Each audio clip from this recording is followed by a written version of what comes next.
Hey guys, welcome to my channel which is Rizma's Lifestyle. So आज हम unbox करने वाले हैं abalone.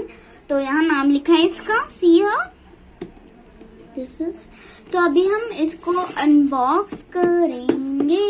सी अभी हम इसको अनबॉक्स करेंगे का.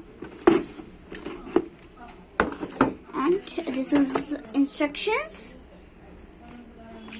These are ये इसका ये है मार्बल्स रखने का. And this are the marbles. ये ब्लैक है, दिस इज व्हाइट. तो अभी हम क्या करने वाले हैं, तो इसको हमको रखना है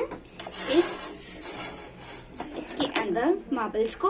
तो मैजिक से रखते हैं. 1 2 3. सो मैंने ये लगा दिया है. सो अभी ऐसे हमको लगाकर इसको खेलना है.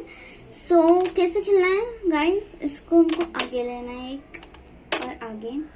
तो हम इधर आगे लेंगे तो अभी वो इधर जाएगा, मैं निकल जाऊंगी. सी मैंने गोटी निकल गया एंड इसका विनर है. तो वैसे हम खेलना है एंड दीज आर इंस्ट्रक्शंस. आपको सब इधर पता चल जाएंगे. 3 प्लेयर्स खेल सकते हो बहुत ज्यादा.